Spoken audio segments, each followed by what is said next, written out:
Nunca pensé que algo tan pequeño, tan aparentemente inofensivo, pudiera cambiar mi vida para siempre. Si te soy honesto, jamás imaginé que sería capaz de cometer un error tan grande. Pero hay momentos en la vida, momentos de desesperación, en los que las decisiones parecen surgir de forma impulsiva, y una vez tomadas, no puedes retroceder. Esto comenzó como algo aparentemente sencillo, algo que muchos habrían descartado rápidamente como una oportunidad peligrosa.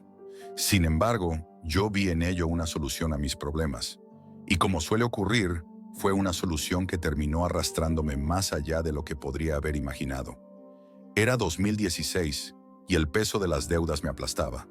Las facturas se acumulaban, la hipoteca no dejaba de aumentar y la presión de tener que proporcionar para mi familia se sentía más pesada con cada día que pasaba. Había intentado todo: trabajar horas extra, vender cosas, pedir préstamos, pero las soluciones siempre parecían fugaces. Y entonces, un día, cuando ya no podía más, la oferta apareció.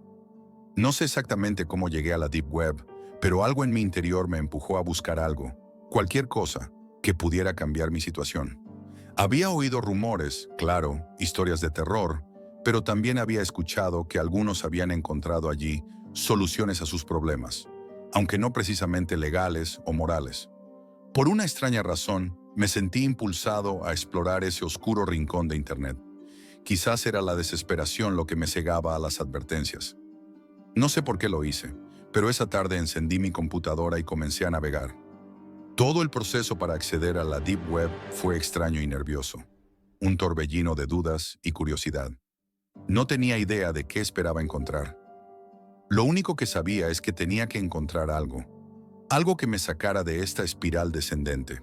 No pasaron más de unos minutos antes de que me topara con un mensaje en un foro oscuro. Decía: solo necesitas tomar algunas fotos. Te pagamos inmediatamente. No hay preguntas. Lo primero que pensé fue que debía ser una broma, o peor aún, una trampa.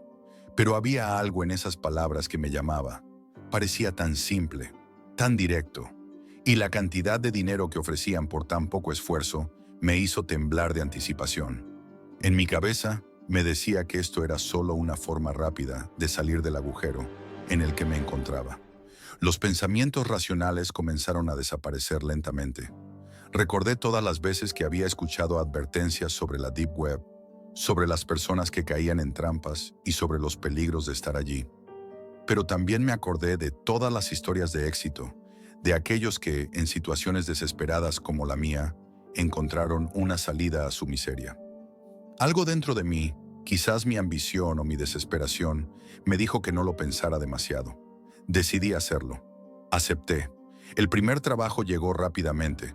Solo un día después, me pedían algo sencillo, aparentemente inofensivo: tomar fotos de paisajes urbanos, calles, parques y algunos puntos de interés en la ciudad.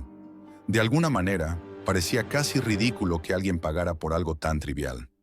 Al principio me sentí incómodo, claro, pero luego me tranquilicé. Parecía como una tarea sin importancia, casi como si estuviera participando en un juego. Solo tomaba fotos de la ciudad, de lugares que hasta entonces me parecían comunes, sin que nada en ellos me llamara la atención. Salí de casa con mi cámara, caminando por las calles con la mente en otro lugar, centrado en las instrucciones que me habían dado. La vida parecía continuar de manera normal. Los primeros días fueron tranquilos. Salí a los parques, fotografié plazas llenas de gente, capturé la luz del atardecer en algunas avenidas, nada fuera de lo común. Mientras tanto, el dinero comenzó a llegar, rápidamente y sin complicaciones, tan fluido como el agua en un río. Un pago tras otro, sin preguntas, sin preocupaciones. Era como si estuviera siendo recompensado por simplemente existir en esa ciudad. Mi vida pareció mejorar por un tiempo. La rutina se instaló rápidamente. Cada mañana revisaba mi computadora, esperaba las solicitudes y con una rapidez casi automática salía a tomar las fotos. Todo parecía tener sentido. Tomar fotos de lugares, enviar el material, recibir el dinero. No podía creer lo fácil que era. Pero como todo en la vida, las cosas cambiaron y comenzaron a volverse más oscuras. Las solicitudes dejaron de ser sobre paisajes y comenzaron a enfocarse en algo mucho más inquietante. Me pidieron que tomara fotos de personas. En un principio fueron escenas cotidianas, multitudes, familias, grupos de amigos, nada extraño. De hecho, al principio ni siquiera me di cuenta de que algo estaba cambiando. Pero pronto, las solicitudes se volvieron más específicas. Me pidieron fotos de mujeres, de niños. Lo que al principio parecía un trabajo inofensivo, se tornó en algo más turbio. Las instrucciones se hicieron más detalladas, más precisas.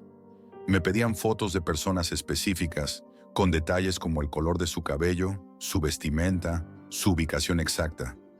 Ya no se trataba de tomar fotos de gente por casualidad, sino de seguirlas, de observarlas. Recuerdo perfectamente el momento en que recibí la primera solicitud, realmente perturbadora. Pedían que fotografiara a una mujer en particular. Me dieron una descripción muy precisa: su altura, color de cabello, ropa. Algo en mi estómago se revolvió. No era solo que ahora estaba siguiendo a alguien, sino que me estaba convirtiendo en un espectador de la vida de una persona, sin su consentimiento. Y eso, por alguna razón, me aterraba. El malestar comenzó a crecer dentro de mí.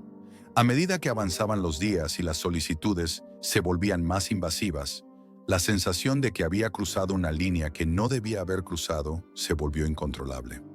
Cada clic de la cámara, cada foto que tomaba, se sentía más como una traición. Pero no podía parar. El dinero seguía llegando. La necesidad de asegurar el bienestar de mi familia se convirtió en una cadena que me mantenía cautivo.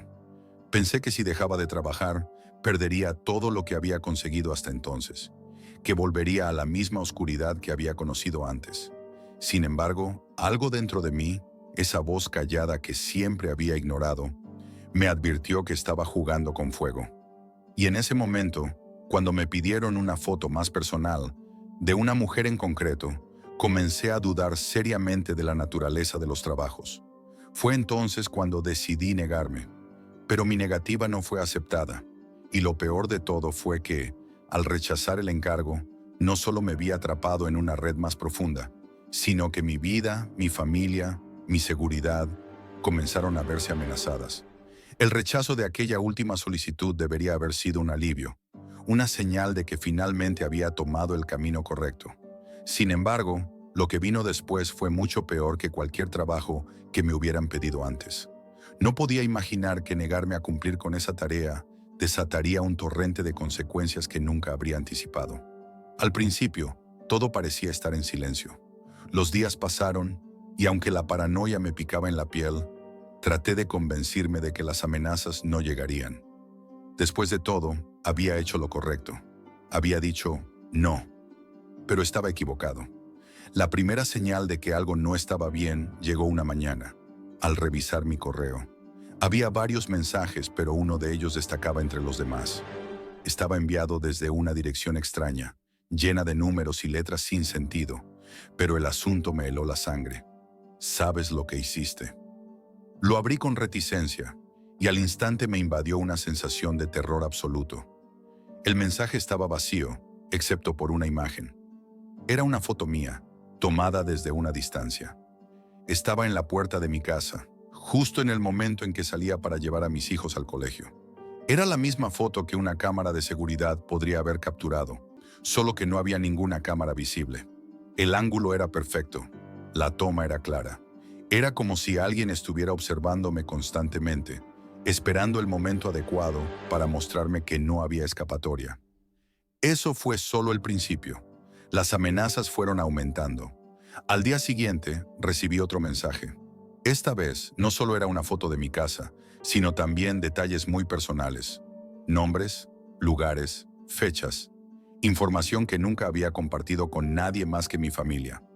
Sabían todo sobre mí, el colegio al que iban mis hijos, las rutas que tomaba, hasta los lugares donde solía parar para tomar un café por la mañana. Mi piel comenzó a erizarse, el aire se volvía cada vez más pesado, y sentí como el pánico comenzaba a apoderarse de mí. La sensación de estar siendo vigilado se intensificó. Ya no era solo una sensación. Ahora sabía que había alguien observando mis movimientos, con una claridad aterradora.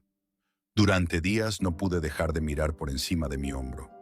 Cada vez que salía de casa, sentía que alguien me seguía, que en cualquier momento podría encontrarme cara a cara con esa sombra invisible que se había metido en mi vida. Mi mente comenzó a jugarme malas pasadas. ¿Y si ya estaban dentro de mi casa? ¿Y si habían colocado cámaras? El miedo me envolvía cada vez más, como si la oscuridad hubiera invadido cada rincón de mi vida. Pero las amenazas no terminaron allí. En la siguiente imagen que recibí, la pesadilla tomó un giro aún más espantoso. Una foto de mi hijo menor jugando en el patio trasero de nuestra casa. La imagen estaba tomada en el mismo momento en que mi hijo, ajeno a todo, correteaba entre los árboles. Era una foto tan nítida que no había manera de que alguien la hubiera tomado sin estar muy cerca, sin estar presente en ese preciso instante. Sentí como el aire en mis pulmones se detuvo. En ese momento, supe que no podía seguir ignorando lo que me estaban pidiendo. No podía arriesgar la vida de mi familia. La siguiente solicitud fue aún más espantosa. Me pedían que fuera a un parque específico a una hora exacta para tomar fotos de una niña. No me dieron muchos detalles, solo una descripción vaga. Una niña pequeña, con una camiseta de manga corta y pantalones cortos, jugando en los columpios. Algo en mi interior, en lo más profundo de mi ser, me dijo que no debía hacerlo. Sin embargo, el miedo a lo que podría suceder si me negaba a seguir las instrucciones fue más fuerte que cualquier otro sentimiento que pudiera tener. Así que fui. Me subí a mi coche, sintiendo el peso del miedo aplastando mi pecho. Al principio, el parque parecía inofensivo, como cualquier otro, pero a medida que avanzaba, la sensación de que algo no estaba bien me envolvía. El aire estaba espeso, como si el parque mismo estuviera impregnado de algo oscuro, algo que no podía comprender del todo.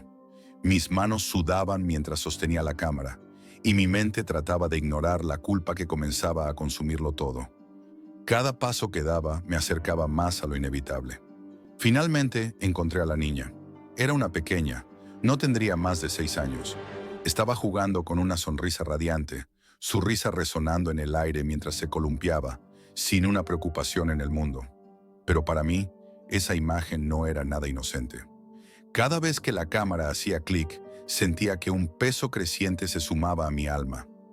Las fotos parecían pesar más que una simple captura de la realidad.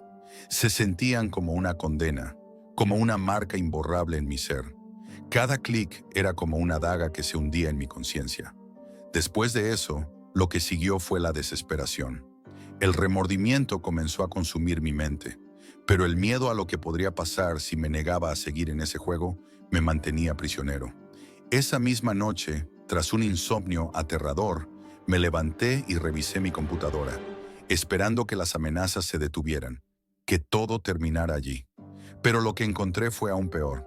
En el periódico local, leí un titular que me heló la sangre. Niña desaparecida en el Parque Central.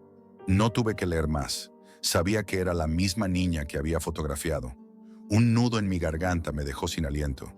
Mi mente comenzó a buscar excusas, a convencerme de que no había sido mi culpa, de que solo había seguido órdenes. Pero en el fondo sabía la verdad. Había contribuido a algo terrible. Mi paranoia creció.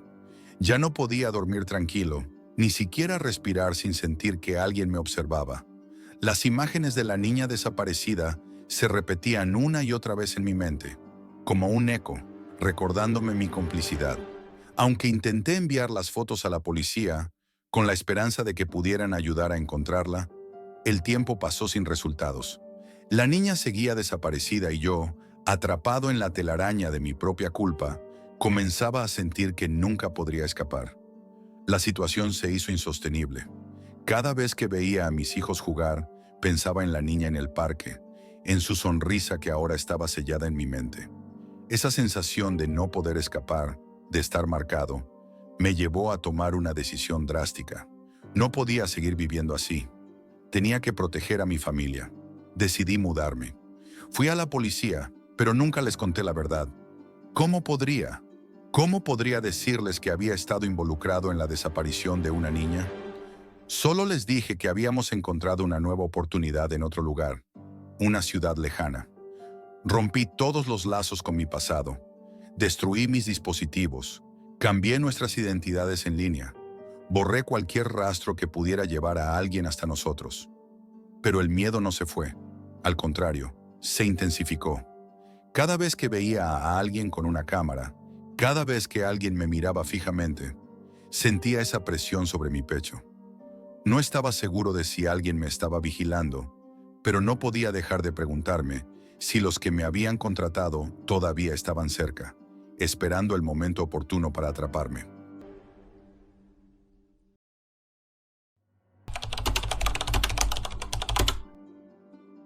Sé que el título de esta historia puede parecer una broma, algo sacado de una película de terror de bajo presupuesto, pero les aseguro, lo que voy a contarles no tiene nada de falso. Lo viví y me arrepiento profundamente de haberlo hecho. Puse mi vida en peligro por simple curiosidad. Y créanme, no hay nada más aterrador que enfrentarse a las consecuencias de meterse en algo que nunca deberías haber tocado. Soy un tipo común. Tengo 20 años, trabajo a medio tiempo en un restaurante para pagar la universidad y llevo una vida bastante tranquila. No tengo muchos amigos, pero me llevo bien con los pocos que tengo. Andrés y Lucas son mis dos mejores amigos. Los conocí en la universidad. Son tipos geniales, siempre tienen algo interesante que contarme. Y nunca me aburro cuando estoy con ellos. Lo curioso es que ellos son unos genios con las computadoras. Desde pequeños han estado pegados a las pantallas, tanto que creo que la tecnología es parte de su ADN. Fue Andrés quien me habló por primera vez de la Deep Web. Al principio era solo un tema de conversación casual. «Mira esto, Jack», me decía mientras me mostraba imágenes perturbadoras, sitios con contenido macabro y videos inquietantes que encontraba en rincones oscuros de Internet. Pero lo que realmente me intrigó fueron sus historias. Él y Lucas habían explorado la Deep Web antes. Habían visto cosas raras. Habían tenido experiencias extrañas. Un día Lucas me dijo algo que nunca olvidaré. Si alguna vez decides entrar en la Deep Web, asegúrate de estar bien protegido.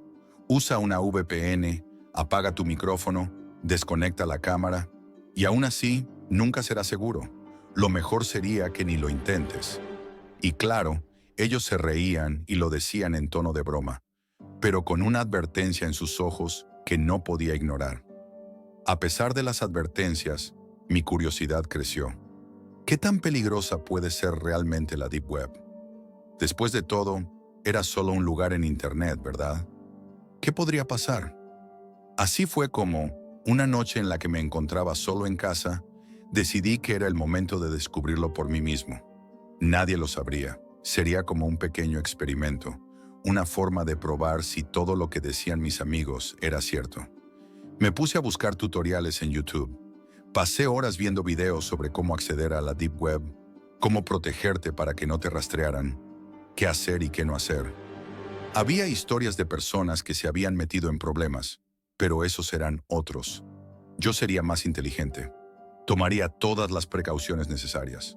Activé una VPN, me aseguré de que mi cámara estuviera desconectada y apagué el micrófono de mi computadora. Me sentía seguro, o al menos eso pensaba. Instalé Tor, el navegador especializado para acceder a la Deep Web. En cuanto lo abrí, me quedé viendo la pantalla por un momento. No era lo que imaginaba. No había colores brillantes, no había anuncios, solo enlaces que parecían no tener sentido. Un mar de hipervínculos, con direcciones raras, algunas formadas por una mezcla de letras y números. Parecía un lugar caótico y desordenado, como si hubiera entrado en un mundo paralelo, un rincón oscuro de la red donde todo podía suceder. Decidí comenzar a explorar. Hice clic en el primer enlace que vi. La página no cargó bien, pero de alguna manera me sentí intrigado. Seguí navegando, haciendo clic en otros enlaces. Algunos no conducían a nada, otros mostraban textos que no entendía. Pero fue cuando encontré un sitio que ofrecía algo que me llamó la atención. Algo que, sinceramente, no debería haber tocado. Era una página que ofrecía contratar personas para hacer cosas ilegales.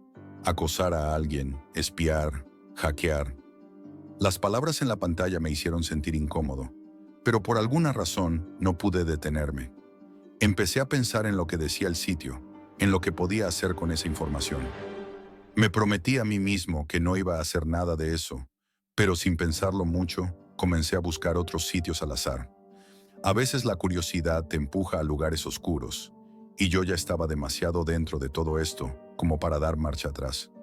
Seguí navegando de enlace en enlace, sin ningún propósito real, solo dejando que el caos de la Deep Web me envolviera. Luego, algo me llamó la atención. En la página apareció una app, un logo amarillo, con el fantasma blanco en el centro. Snapchat. Me quedé mirando la pantalla, algo confundido. Era Snapchat, pero no la aplicación normal. Era una versión diferente, más oscura, que parecía provenir directamente de la Deep Web. Pensé en mis amigos, en lo que me habían dicho. Nunca descargues nada de la Deep Web. Pero ¿qué tan peligroso podría ser una simple aplicación de mensajería? Pensé que era solo una broma, una versión modificada de la app que todos conocemos. Así que sin pensarlo dos veces, la descargué. Lo que ocurrió después fue aún más absurdo. Instalé la aplicación en mi computadora y luego la transferí a un teléfono viejo que tenía guardado. No estaba dispuesto a usar mi teléfono principal para algo tan peligroso, pero la curiosidad ya había tomado el control. Cuando la abrí por primera vez, pedía que creara un perfil, como cualquier otra aplicación. Usé un número falso, un correo falso, y decidí comprar un número temporal en uno de esos sitios donde puedes obtener números desechables.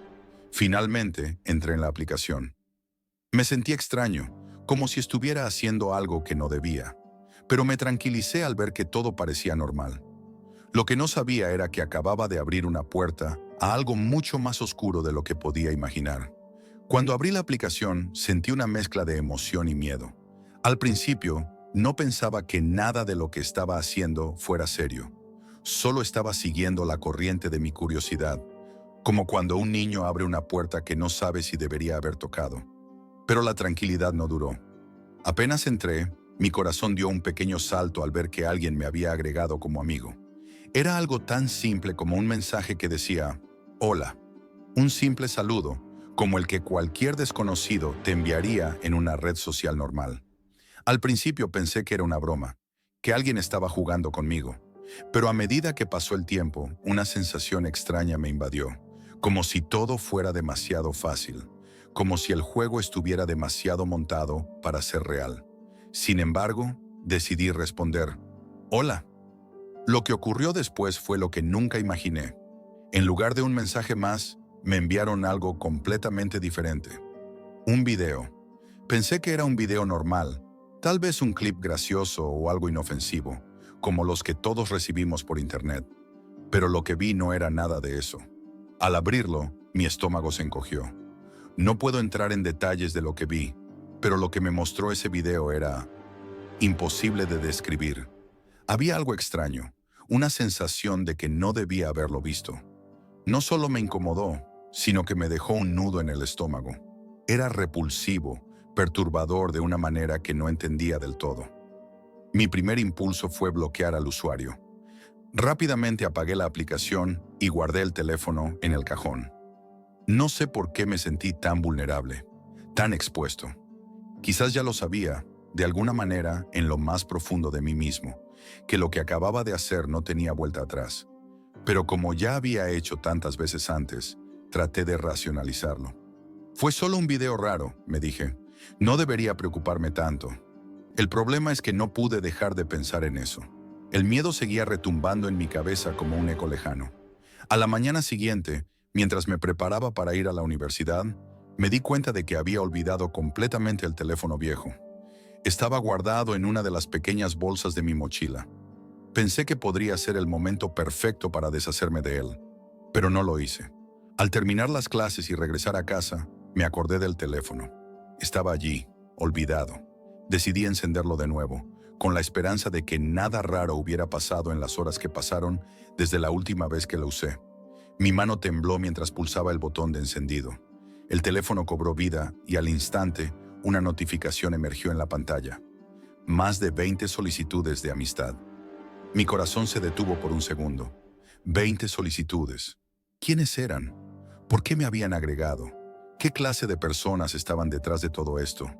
De inmediato mi mente empezó a correr. Me asusté mucho más de lo que había pensado posible. Un escalofrío recorrió mi cuerpo. A pesar de mi miedo, acepté una solicitud, quizás por pura curiosidad, para ver qué pasaba. Fue un error. El momento en que acepté, el teléfono vibró con una nueva notificación. Era otro mensaje. Te conozco. Eso, por alguna razón, me hizo temblar aún más. ¿Cómo sabían quién era? Respondí con un «ja», tratando de calmarme, como si lo que estaba pasando fuera solo una broma. Pero el siguiente mensaje me heló por completo. Te conozco. Sé dónde estás. Me quedé mirando la pantalla sin poder reaccionar. Apreté los dientes, convencido de que era una broma macabra, un tipo de truco elaborado. Pero lo siguiente me hizo darme cuenta de que esto no era una broma. La aplicación me envió mi ubicación exacta. Mi ubicación. La sangre se me heló.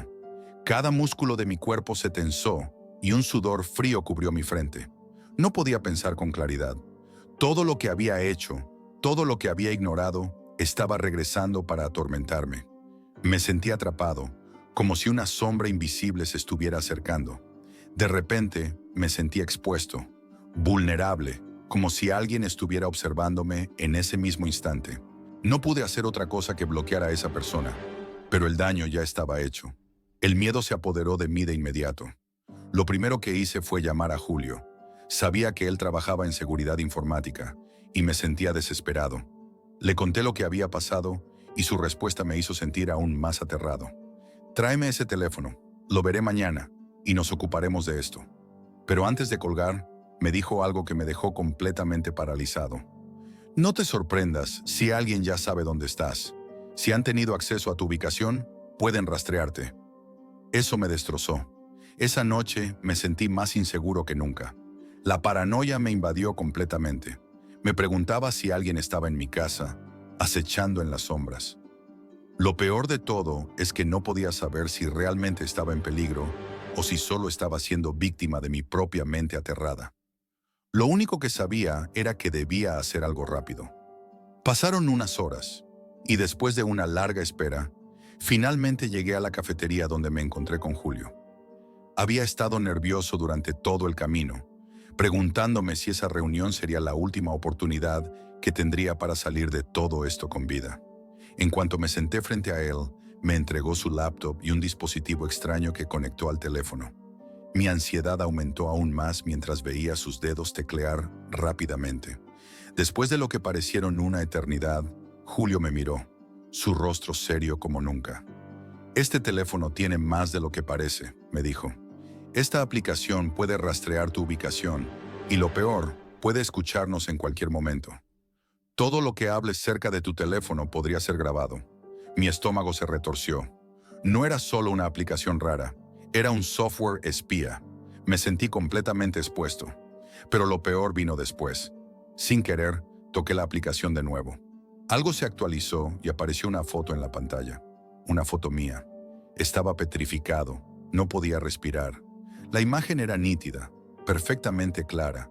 Parecía tomada en mi propia casa. De repente, todo lo que había hecho, toda la curiosidad que me había empujado a entrar en la Deep Web, me pareció un error fatal. Me levanté de golpe, sin decir una palabra más, y salí corriendo de la cafetería. Sin pensarlo, tiré el teléfono al suelo y lo pisé hasta destrozarlo. No quería que quedara ni un rastro. Luego, lo lancé a la basura, como si eso fuera a deshacer todo el daño que ya había causado. Julio me miró. Sabía que la situación era más grave de lo que pensaba. Lo mejor que puedes hacer ahora es desaparecer un tiempo. Si han obtenido tus datos, podrían venir por ti, me dijo. No me dio tiempo para preguntar más y me hizo un consejo muy claro. Cambiar tu apariencia. Hazlo rápido.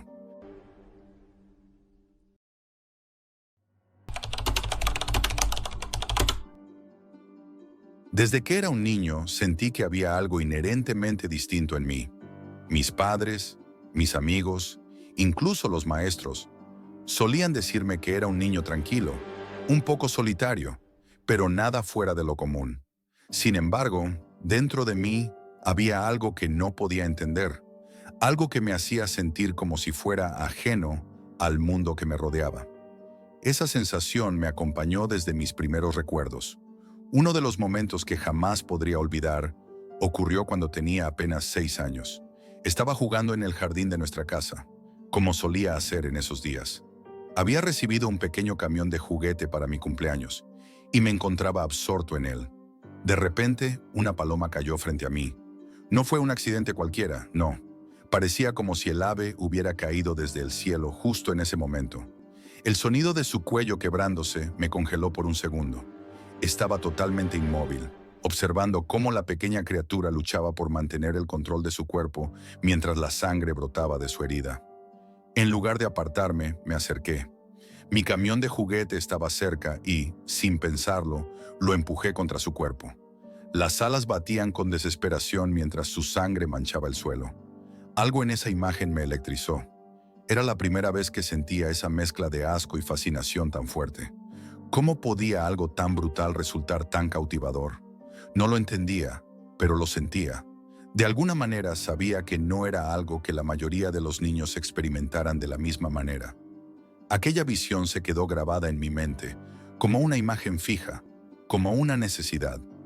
A medida que crecí, esa sensación se intensificó. Cada vez que veía sangre, ya fuera en una película, en una serie o incluso en un accidente menor, sentía algo extraño, algo que no podía sacudirme. No era solo curiosidad o asco, como les pasaba a otros. Para mí, era un deseo primitivo, casi visceral. Cuando tenía 10 años, recuerdo que un compañero de la escuela se cortó accidentalmente el dedo con un cuchillo mientras jugábamos a la pelota.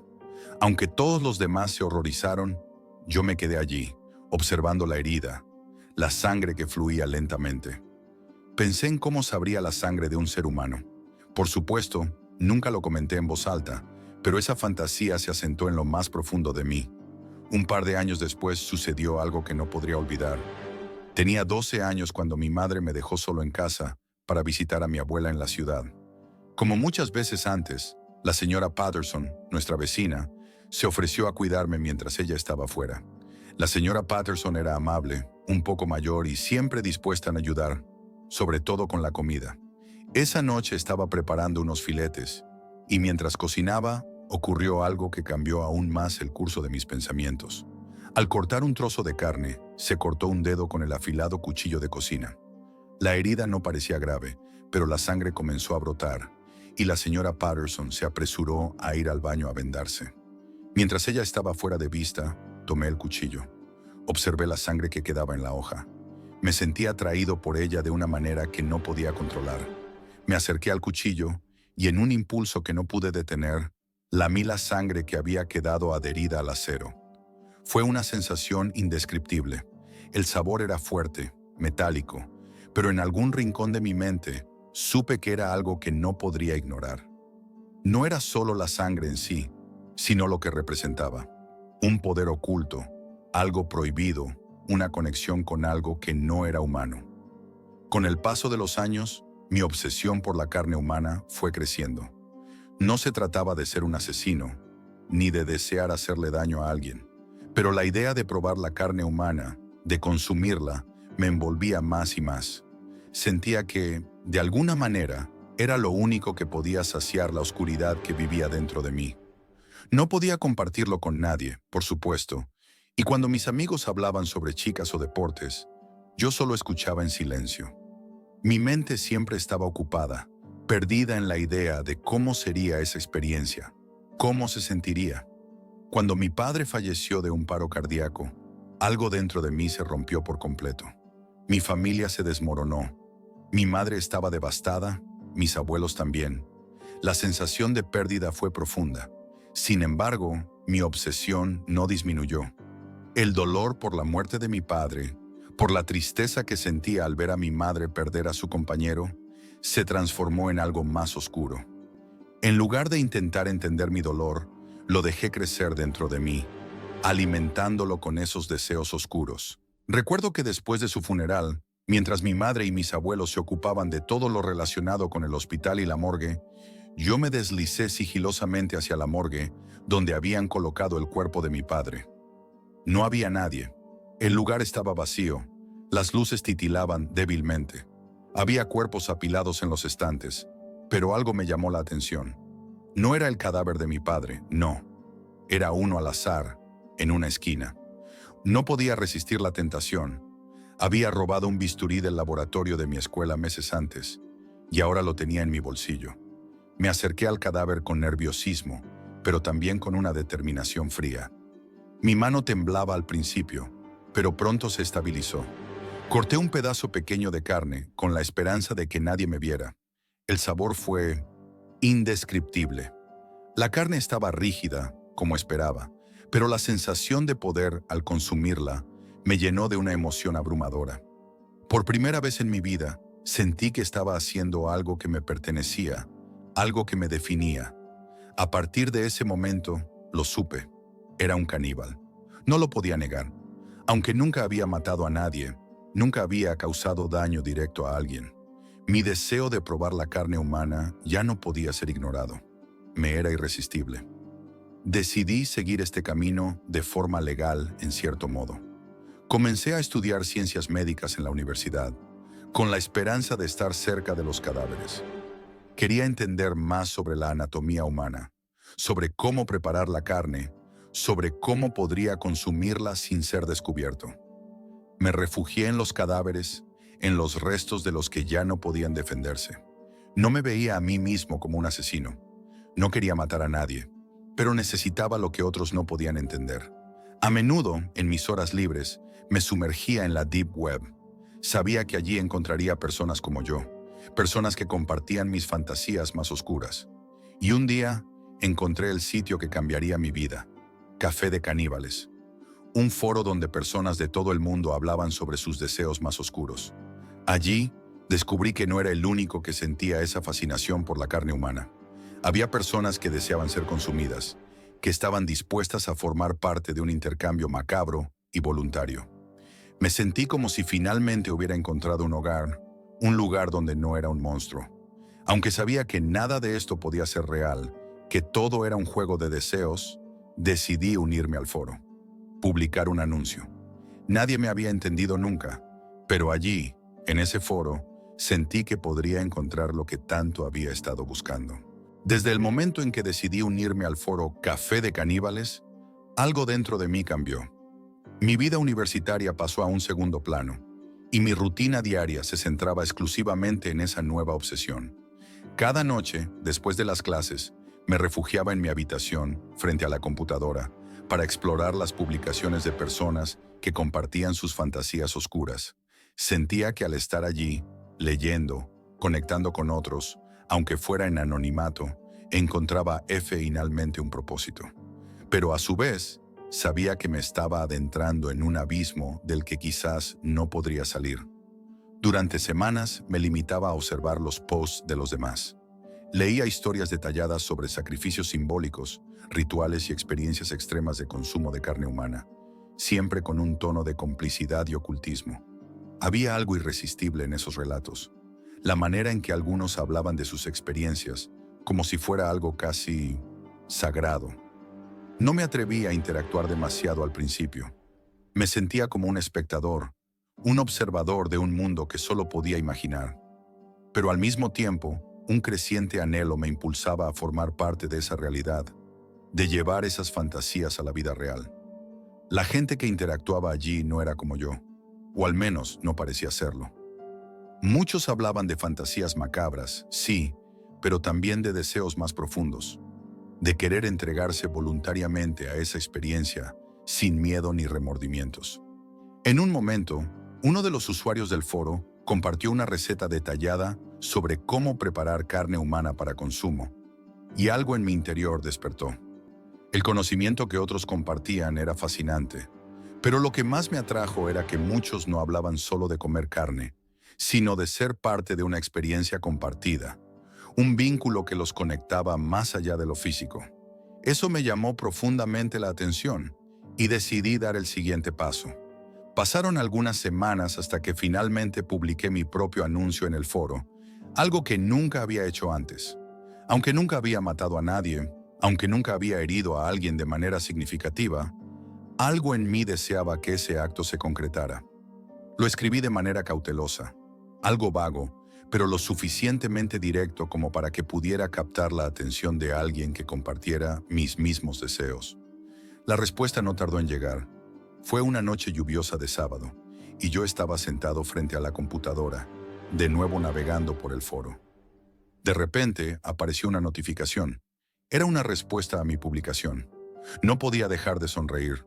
Abro el mensaje con ansiedad y lo que leí me heló la sangre. Una mujer de 42 años, llamada Blood Soul, estaba interesada en lo que había propuesto.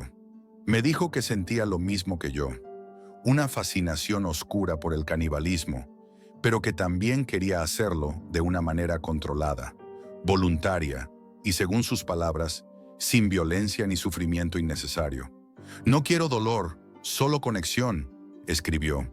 Fue extraño leer esas palabras, pero al mismo tiempo, algo en ellas me hizo sentir que había encontrado una especie de compañera. Comenzamos a conversar en privado, y a medida que las semanas pasaban, nuestra relación se intensificaba.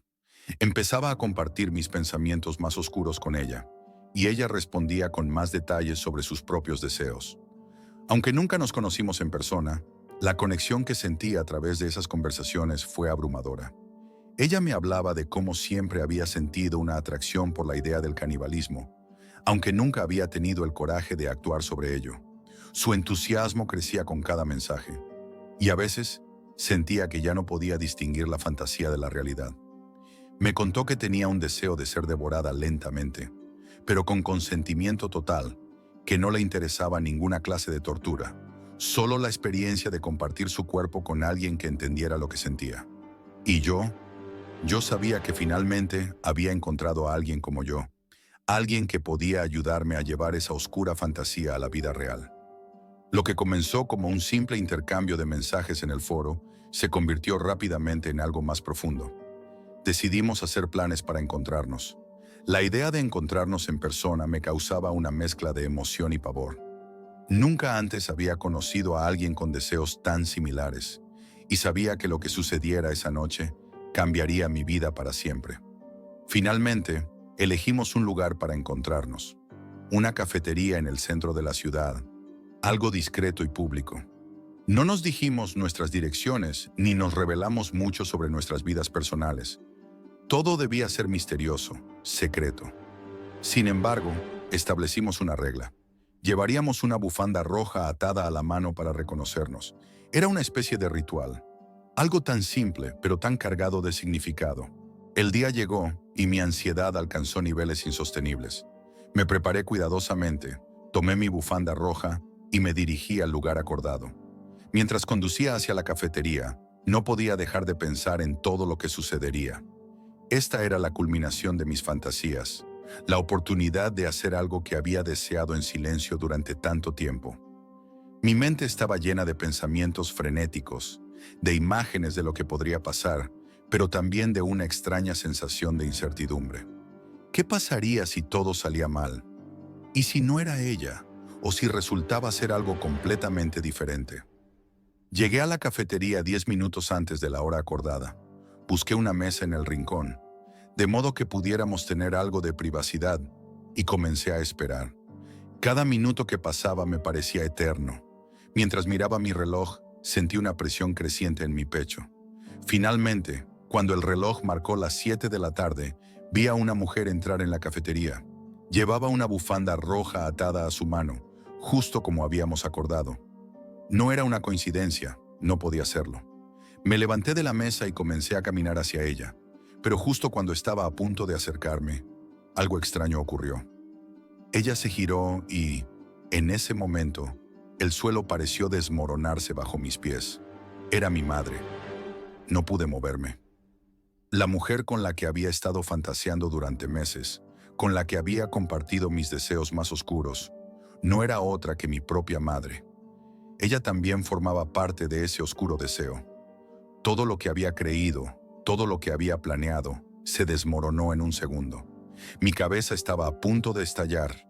Mi madre, esa mujer que había criado a un niño aparentemente normal, también había compartido estos pensamientos oscuros conmigo, aunque de una manera más sutil. Su rostro estaba impasible, congelado, mientras me observaba. Unos segundos parecieron pasar como horas. Después, sin decir una palabra, ella salió rápidamente de la cafetería. Quedé allí, inmóvil, mirando el espacio vacío por donde había salido. Las palabras no me salían, y el horror que sentí en ese momento me hizo temer por mi cordura. ¿Qué acababa de suceder? ¿Cómo era posible que mi madre estuviera involucrada en algo tan macabro? Pero lo peor no era eso. Lo peor era que yo ya lo sabía. En el fondo siempre lo había sabido.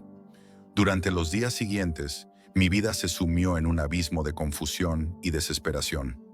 No volví a tener contacto con ella. No sabía qué hacer. No sabía cómo enfrentar lo que había sucedido. Ni siquiera supe qué ocurrió con ella después. Mi abuela me contó que mi madre había aceptado un trabajo en el Reino Unido y se había mudado. No entendí nada, pero decidí no hacer más preguntas. Después de todo, ¿qué podía decir?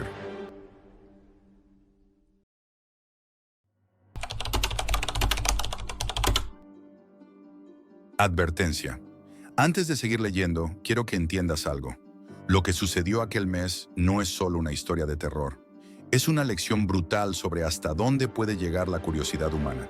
Si alguna vez te sientes tentado a explorar la Deep Web, te insto a que lo pienses 2 veces. Lo que yo vi esa noche nunca me dejó en paz, y no quiero que nadie más tenga que pasar por lo mismo. Mi nombre es Jack. En ese entonces, era un tipo como cualquier otro, atrapado en la rutina diaria. Trabajaba en el departamento de tecnología de una empresa internacional. Tenía una vida tranquila y me gustaba ver fútbol con mis amigos. Todo parecía en orden hasta aquella noche. Era viernes y como todos los viernes, Carlos y Raúl, 2 compañeros de trabajo, llegaron a mi casa para ver el partido de fútbol. La atmósfera era relajada, pero todo eso cambió en el momento en que la conversación se desvió hacia un tema que, en retrospectiva, desearía nunca se hubiera tocado: la Deep Web. Carlos, con su actitud de chico duro y siempre dispuesto a hablar de temas oscuros, comentó con tono grave, casi como si estuviera dando una advertencia. Hay un lugar en Internet que pocos conocen: la Deep Web. Muchos ni siquiera se atreven a entrar allí, y aquellos que lo hacen a menudo se pierden en su oscuridad. Su tono era serio, y aunque la cerveza ya había comenzado a afectar a todos, pude notar la intensidad de su mirada. Raúl, que siempre veía el mundo con una sonrisa irónica, intervino rápidamente. Va, Carlos, mucha gente inventa historias. Yo he estado en la Deep Web un par de veces. No es para tanto, dijo riendo mientras tomaba otro trago de su cerveza. Yo, que no le daba demasiada importancia a esas cosas, me uní a la conversación. Sí, yo también estuve ahí un par de veces en la universidad. Nadie me mató ni nada, bromeé, sin saber en lo que me estaba metiendo. Carlos, sin embargo, no parecía dispuesto a dejar el tema tan fácilmente. No es una broma, Jack. La gente realmente se pierde allí. Hay cosas que no deberían existir. Raúl lo interrumpió, buscando restarle gravedad al asunto. Vamos, Carlos. Seguro te han contado historias de terror. La Deep Web no es más peligrosa que cualquier otra parte de Internet. Pero fue en ese momento cuando Carlos comenzó a hablar con más detalle, y su historia no fue cualquier cuento. Habló de un amigo suyo de la universidad que había hecho algo muy arriesgado en la Deep Web. Este tipo, mi amigo, pidió drogas en un sitio, pero lo que recibió no fue lo que esperaba. En lugar de drogas, le enviaron polvo de huesos humanos. Lo inhaló y casi se muere. Tuvo una hemorragia terrible por la nariz, dijo, su rostro marcado por la seriedad de la historia. Raúl se mostró un tanto escéptico, pero su mirada también se oscureció. ¿Qué le pasó? ¿Sobrevivió? Locke preguntó, mientras me miraba a mí, como si buscara alguna confirmación. Sí, sobrevivió, dijo Carlos, tomando un trago largo de su cerveza, como si esa parte de la historia fuera el final más impactante. Pero estuvo muy cerca de morir. Mi amigo me dijo que nunca volvió a tocar la Deep Web después de eso. En ese momento me eché a reír, como si todo fuera una exageración. Venga, Carlos, eso suena más como un mito. A veces, la gente inventa esas historias para asustar a los demás. Sin embargo, la semilla de la curiosidad ya estaba plantada en mi mente, aunque no lo sabía. De repente, sin pensarlo demasiado, le respondí con un tono desafiante. ¿Sabes qué? Creo que la Deep Web no es tan peligrosa como dicen. Voy a entrar ahora mismo. Les voy a demostrar que todo eso es solo miedo infundado. Raúl frunció el ceño, mostrándose preocupado. Jack, ¿Estás seguro de lo que estás diciendo? ¿En serio quieres hacer eso? Claro, no pasa nada, respondí, ya levantándome de la mesa y dirigiéndome hacia mi portátil. Carlos, que no era un gran defensor de la idea, también se quedó callado, pero noté que sus ojos mostraban una leve inquietud. Poco a poco, la habitación se fue llenando de una atmósfera extraña. No era exactamente miedo, pero sí una sensación que no podría describir bien. Tal vez era la tensión en el aire, como si todos supiéramos que estábamos a punto de hacer algo que no deberíamos. Me conecté a Tor, el navegador que te permite acceder a la Deep Web, y la computadora comenzó a cargar lentamente. Carlos, sentado a mi lado, no podía disimular su nerviosismo. «No creo que debas hacer esto, Jack», me dijo, mirando fijamente la pantalla, pero ya estaba demasiado lejos para detenerme. Puse el cursor sobre el enlace que decía Hidden Wiki. Lo cliqué. La página comenzó a cargar y al principio lo único que vi fueron enlaces extraños, unos más grotescos que otros. «Esto no está tan mal», dije, como tratando de tranquilizarme. «Mira, hay sitios para contratar a asesinos a sueldo, otros donde puedes vender o comprar cualquier cosa». Las páginas eran oscuras y sucias, como una versión distorsionada de la Internet normal, pero en apariencia, nada que me hiciera pensar que estábamos cruzando una línea peligrosa.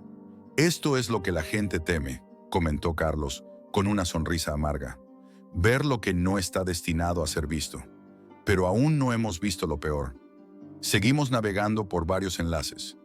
Los temas se volvían más perturbadores. Tráfico de personas, mercados clandestinos, cosas tan grotescas que ni siquiera quiero repetirlas. Pero lo que realmente llamó nuestra atención fue un enlace que decía solo http://onion, sin descripción, sin nada. Algo nos impulsó a hacer clic en él. Raúl, ahora visiblemente nervioso, dijo: «No me gusta esto, chicos, no hagamos clic». Pero ya había tocado el enlace y la página comenzó a cargar. Cuando la pantalla terminó de actualizarse, comenzó a descargarse un archivo zip en mi portátil. Raúl me miró preocupado. «Eso puede ser un virus, Jack», dijo con voz baja, casi temeroso. «No te preocupes», respondí confiado, mientras la descarga se completaba. «Tengo un buen antivirus, no va a pasar nada». Pero al abrir el archivo, lo que encontré me heló la sangre. Dentro había 3 archivos de video. No podía creer lo que veía. «¿Qué opinan? ¿Vemos qué hay?» Swing, pregunté con una risa nerviosa, como si eso fuera una broma. Raúl y Carlos se miraron, un tanto reticentes, pero finalmente asintieron, y en mi mente todo parecía un juego. Solo tenía que ver los videos, demostrar que no era nada serio y dejar de pensar en ello. Pero en ese momento, el ambiente cambió. Ya no era un juego. Nos quedamos en silencio por un momento, la tensión palpable en el aire. El ventilador zumbaba débilmente en la esquina de la habitación, pero todo lo demás parecía apagado, como si el mundo fuera un escenario deshabitado.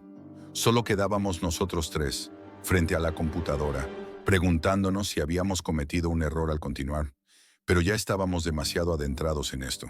La curiosidad, ese maldito impulso humano, no nos permitió dar marcha atrás. ¿Listos?, Zrenia, pregunté, aunque mi voz sonaba más nerviosa de lo que quería admitir. Sin esperar respuesta, hice clic en el primer video.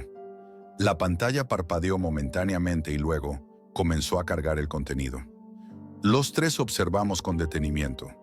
La imagen que apareció fue de una pequeña casa de madera, en medio de lo que parecía ser un campo solitario. Un lugar desolado, sin vida. El cielo estaba oscuro, nublado, y había algo en el aire que no lograba ubicar. Podía sentir una presión en el pecho, como si el aire se hubiera vuelto más denso. El video estaba grabado desde una perspectiva en primera persona, como si alguien estuviera filmando mientras caminaba.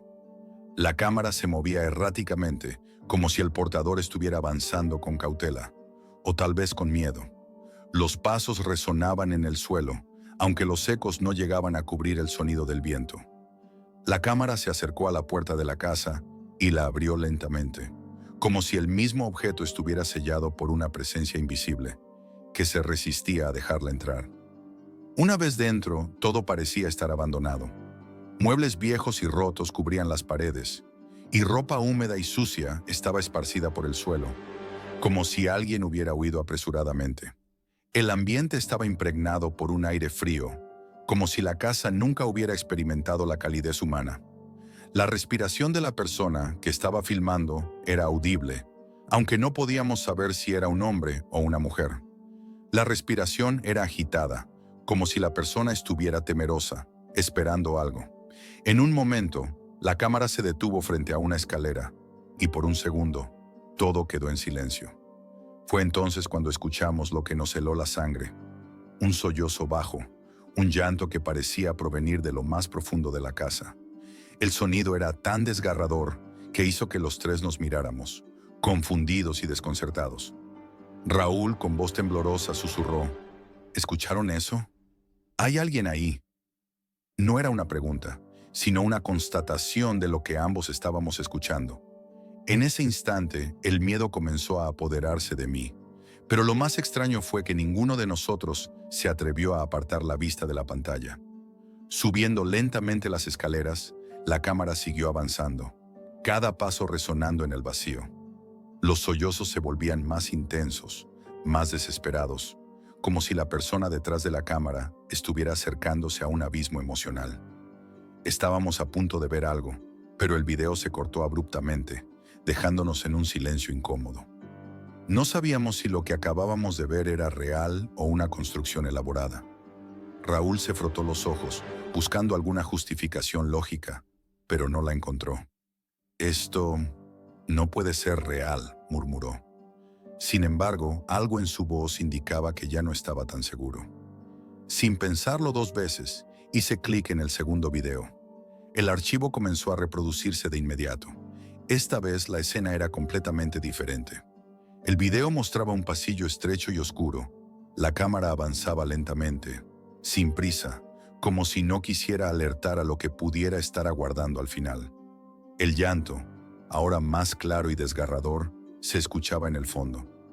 No era solo un llanto de tristeza, sino un llanto de sufrimiento, como si alguien estuviera experimentando un dolor físico insoportable. Raúl, visiblemente más preocupado, susurró: Esto es demasiado extraño. ¿Qué están haciendo con esa persona? La cámara avanzó por el pasillo hasta que llegó a una puerta.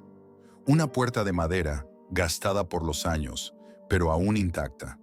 La cámara se acercó y con un clic sutil, la puerta se abrió. Lo que vimos a través de esa apertura nos dejó sin aliento. Dentro, en una habitación lúgubre y casi sin muebles, había un hombre mayor atado a una silla. Estaba inmóvil, pero su rostro estaba marcado por el terror. El hombre lloraba y en su rostro se reflejaba un sufrimiento que parecía interminable. Los tres nos quedamos en silencio, sin saber qué hacer. La mujer que sostenía la cámara entró en la habitación, pero no la vimos de inmediato. La cámara captaba su sombra mientras ella se movía en el fondo. Fue entonces cuando el hombre, al ver la cámara, empezó a sollozar aún más fuerte. «Por favor, Ana, déjame ir», dijo, su voz quebrada por el miedo. «No me hagas esto. Por favor, no me lastimes». El sonido del nombre de Ana resonó como un eco maldito. De alguna manera, supimos que esa mujer era la responsable de todo. El hombre continuó suplicando, pero no hubo respuesta. Entonces, la cámara se movió lentamente, hasta que una mano apareció en el encuadre. La mano era delgada, con varios anillos de oro en los dedos. La cámara giró y vimos su rostro. Era una mujer de unos 40 años, con el rostro inexpresivo, pero sus ojos estaban vacíos, como si no hubiera nada humano en ella. De repente Ana, como si estuviera disfrutando de un juego macabro, dejó la cámara en lo que parecía un soporte improvisado. La cámara ahora apuntaba directamente al hombre atado. El sufrimiento en su rostro era tan real, tan visceral, que nos sentíamos como intrusos, como si no debiéramos estar viendo lo que ocurría. De un momento a otro, la mujer apareció de la nada, moviéndose lentamente, sus ojos vacíos clavados en la cámara. Su rostro era pálido, casi espectral. La sonrisa que se formó en sus labios era como la de un animal salvaje, uno que disfruta del sufrimiento de su presa. Carlos, con voz baja, dijo: «No, no, no». Esto no puede estar pasando. Pero el horror estaba lejos de terminar. Ana, con una calma perturbadora, se acercó al hombre. El hombre, desesperado, comenzó a gritar. «¡No, Ana, no! ¡Por favor, no lo hagas! ¡No soy lo que piensas!». La mujer, sin decir una palabra, levantó algo del suelo. No podíamos verlo con claridad, pero el brillo metálico de lo que sostenía nos hizo tragar saliva. Ana levantó la mano y en ella sostenía una motosierra. La cámara capturó el momento en que ella, con una sonrisa demencial, se acercó al hombre. Su risa se mezcló con el ruido de la motosierra. Una escena tan grotesca que hizo que la sangre se nos helara. El hombre intentó hablar nuevamente, su voz quebrada por el terror, pero la motosierra comenzó a rugir. Y en un segundo, la cámara captó su último grito, mientras la máquina cortaba sin piedad. El video terminó abruptamente. La pantalla se apagó por un momento, pero la imagen seguía clavada en nuestras mentes. Nadie dijo nada. Nadie se movió. Raúl estaba palideciendo, su rostro desencajado. Carlos se levantó de golpe, intentando contener el pánico, y vomitó en el suelo. Yo, paralizado, no podía apartar los ojos de la pantalla, aunque mi mente intentaba negar lo que había presenciado. «Esto es real, ¿verdad?». «Component placement», preguntó Raúl con voz quebrada. Pero ya no había vuelta atrás.